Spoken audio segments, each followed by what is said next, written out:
Hola, buenas tardes. El día de hoy estamos comenzando esta nueva sección aquí en el Mujer Mariposa. Esta sección es llamada Alas a la Palabra. La idea de crear una nueva sección es traerles más información y más reflexiones.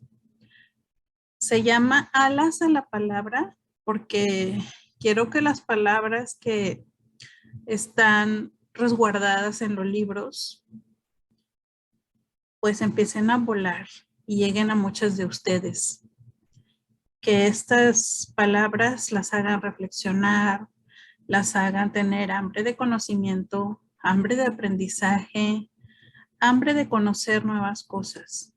Yo soy una lectora asidua, me encanta leer, amo los libros, creo que incluso peligrosamente es hasta una adicción, porque los amo demasiado, me encantan. Mi casa está rodeada de libros porque es algo que me ha gustado mucho desde niña y que pues es una adicción hereditaria, por así decirlo, ya que mi padre me involucró en este amor por los libros, tanto por la literatura como por el conocimiento, por las enciclopedias, por los diccionarios, cualquier cosa que venga en forma de libro, yo, yo la voy a tener y la adoro porque me encanta. Entonces, parte de tener esta sección es compartir como pedacitos de lecturas donde yo encuentro como claves importantes para nosotras las mujeres. Me voy a basar principalmente en autoras, porque a mí me interesa mucho que las mujeres leamos otras mujeres, porque ahí vamos a ver reflejado nuestro punto de vista. Libros de autores, hay millones, hay muchísimos. No voy a mencionar ningún autor, aunque hay muchos. Y yo leo libros de autores, por supuesto que sí. Pero de un tiempo para acá me he enfocado mucho en leer autoras. Me interesa que sus nombres sean conocidos, que nosotras nos reflejemos en palabras de otras mujeres y sobre todo que no queden silenciadas, que no queden en el olvido, como sucede con la mayoría de las autoras. Entonces, el día de hoy, para iniciar la sección, y porque la lectura de este libro me motivó la idea de crear esta sección, Alas a la Palabra, es este libro. Se llama La Loca de la Casa y la autora es Rosa Montero. Les voy a leer los primeros 2 capítulos de este libro, que son muy cortitos, pero son riquísimos. Ella me encanta. La conocí primero por este libro que se llama Nosotras, Historias de Mujeres. Se refleja un poco por el plástico que tiene en la cubierta, pero es un libro precioso. Es un poco grande, pero es un libro maravilloso y trae unas ilustraciones muy bonitas. En este libro ella habla sobre otras mujeres. Después en otra ocasión les comentaré sobre ese libro. El día de hoy yo les quiero comentar sobre este, que me gusta muchísimo. Se llama La Loca de la Casa. El día de hoy en esta sección, Alas a la Palabra, les voy a platicar sobre esta autora y sobre su libro. Ella es Rosa Montero y este es el libro, La Loca de la Casa. Rosa Montero es una autora española. Ella tiene demasiadas obras muy buenas. Yo solo he leído estas 2, lo que le comenté, Nosotras, Historias de Mujeres y La Loca de la Casa, pero Crónica del Desamor es muy conocida. Te trataré como una reina, bella y oscura, La hija del caníbal, por supuesto que es muy conocida, y también Instrucciones para salvar el mundo, Lágrimas en la lluvia y La ridícula idea de no volverte a ver, que es otra de sus grandes y maravillosas obras. Las últimas que tiene es El amor de mi vida de 2011 y Dictadoras de 2013. No sé cuáles son las últimas obras que tendrá, pero seguramente las está cocinando. Ella es muy activa en redes sociales y la pueden encontrar así como Rosa Montero. Yo la sigo y es Es muy pícara, además comenta de muchos temas. Me encanta seguirla. Les voy a leer del capítulo 1. Me he acostumbrado a ordenar los recuerdos de mi vida con un cómputo de novios y de libros. Las diversas parejas que he tenido y las obras que he publicado son los mojones que marcan mi memoria, convirtiendo el informe barullo del tiempo en algo organizado. Ah, aquel viaje a Japón debió ser en la época en la que estaba con J. Poco después de escribir, te trataré como a una reina. Me digo, e inmediatamente las reminiscencias de aquel periodo, las desgastadas pizcas del pasado parecen colocarse en su lugar. Todos los humanos recurrimos a trucos semejantes. Sé de personas que cuentan sus vidas por las casas en las que han residido, por los hijos o por los empleos e incluso por los coches. Puede que esa obsesión que algunos muestran por cambiar de móvil cada año no sea más que una estrategia desesperada para tener algo que recordar. Mi primer libro, un horrible volumen de entrevistas plagado de ratas, salió cuando yo tenía 25 años. Mi primer amor, lo suficientemente contundente como para marcar época, debió de ser en torno a los 20 años. Esto quiere decir que la adolescencia y la infancia se hunden en el magma amorfo y movedizo del tiempo sin tiempo, en una turbulenta confusión de escenas sin datar. En ocasiones, leyendo las autobiografías de algunos escritores, me pasma la cristalina claridad con que recuerdan sus infancias hasta el más mínimo detalle. Sobre todo los rusos, tan rememorativos de la niñez luminosa que siempre parece la misma, llena de samovares que destallan en la plácida penumbra de los salones y de espléndidos jardines, de susurrantes hojas bajo el quieto sol de los veranos. Son tan iguales esas paradisíacas infancias rusas que una no puede menos que suponerlas una mera recreación, un mito, un invento. Cosa que sucede con todas las infancias, por otra parte. Siempre he pensado que la narrativa es el arte primordial de los humanos. Para ser, tenemos que narrarnos. Y en ese cuento de nosotros mismos hay muchísimo cuento. Nos mentimos, nos imaginamos, nos engañamos. Lo que hoy relatamos de nuestra infancia no tiene nada que ver con lo que relataremos dentro de 20 años. Y lo que uno recuerda de la historia común familiar suele ser completamente distinto de lo que recuerdan los hermanos. A veces intercambio unas cuantas escenas del pasado con mi hermana Martina, con quien cambia cromos, como quien cambia cromos. Y en el hogar infantil que dibujamos una y otra, apenas si tiene puntos en común. Sus padres se llamaban como los míos y habitaban en una calle con idéntico nombre, pero eran indudablemente otras personas. De manera que nos inventamos nuestros recuerdos, que es igual que decir que nos inventamos a nosotros mismos. Porque nuestra identidad reside en la memoria, en el relato de nuestra biografía. Por consiguiente, podríamos deducir que los humanos somos, por encima de todo, novelistas, autores de una única novela cuya escritura nos lleva toda la existencia y en la que nos reservamos el papel protagonista. Es una escritura, eso sí, sin texto físico, pero cualquier narrador profesional sabe que se escribe sobre todo dentro de la cabeza.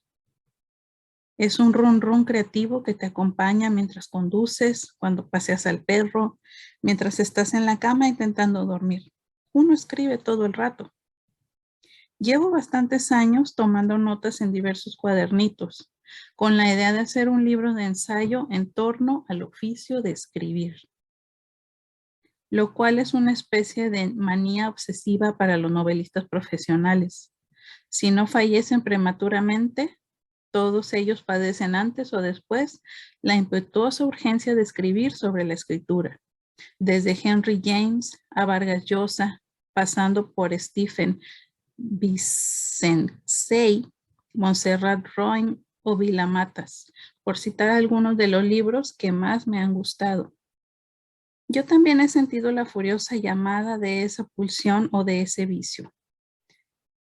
Y ya digo que llevaba mucho tiempo apuntando ideas cuando poco a poco fui advirtiendo que no podía hablar de la literatura sin hablar de la vida, de la imaginación, sin hablar de los sueños cotidianos, de la invención narrativa, sin tener en cuenta que la primera mentira es lo real.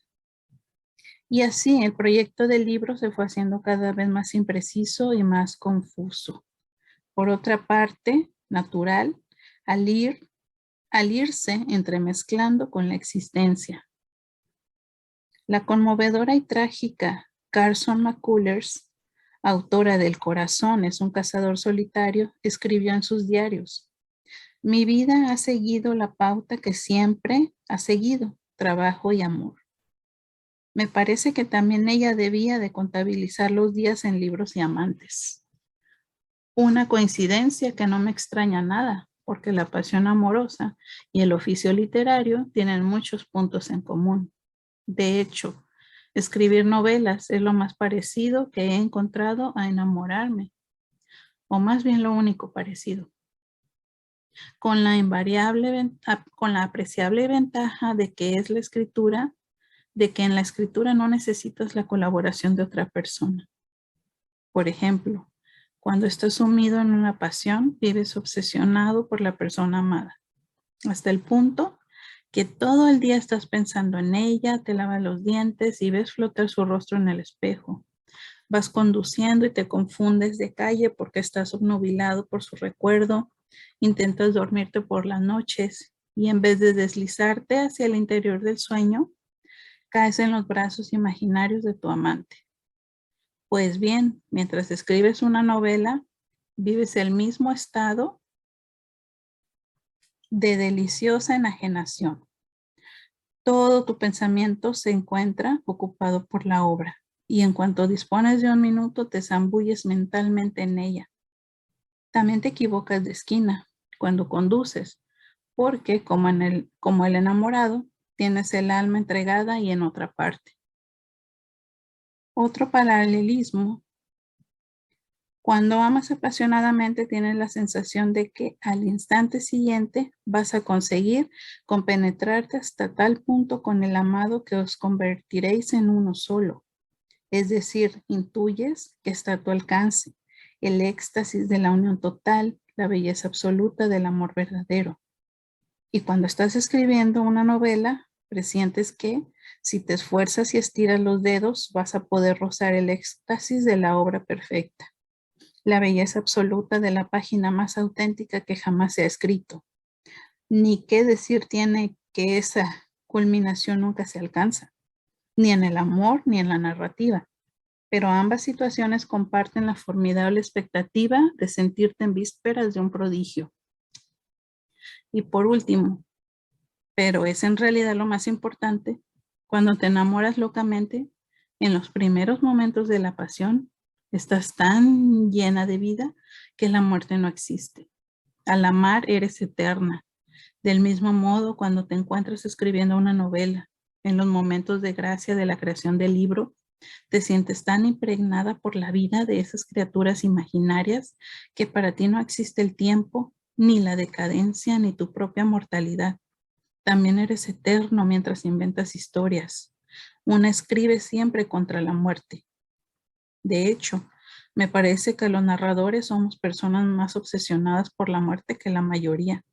Creo que percibimos el paso del tiempo con especial sensibilidad o virulencia, como si los segundos nos tiquetearan de manera ensordecedora en las orejas.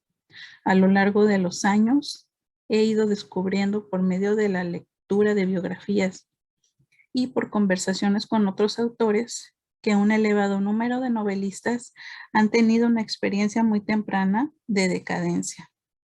Pongamos que a los 6 o 10 o a los 12 años han visto cómo el mundo de su infancia se desbarataba y desaparecía para siempre de una manera violenta.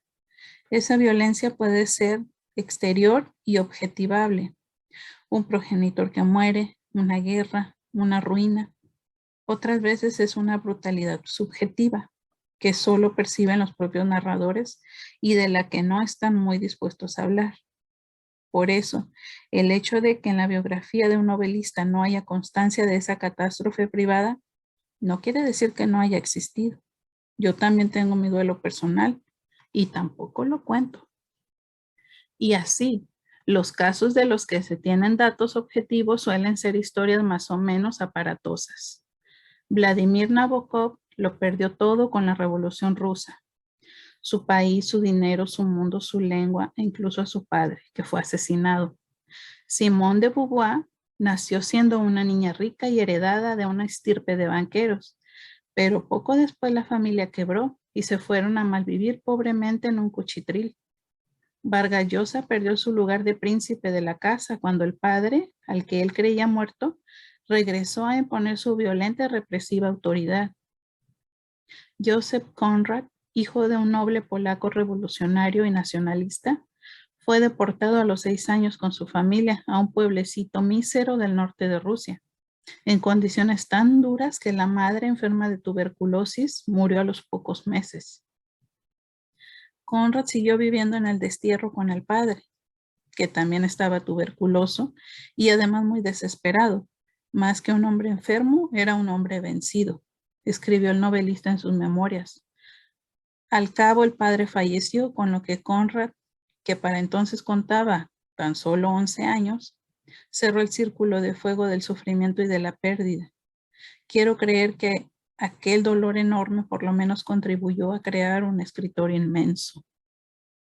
Podría citar a muchísimos más, pero nombraré tan solo a Rudyard Kipling, quien disfrutó de una edénica infancia en la India, tan idealizada como la niñez de los escritores rusos, pero con sirvientes enturbatados en vez de bondadosos mujiks, y que se vio lanzado a los 6 años a la pesadilla de un horrible internado en la oscura y húmeda Inglaterra, aunque en realidad no era un internado, sino una pensión en la que los padres le depositaron al cuidado de una familia que resultó ser feroz.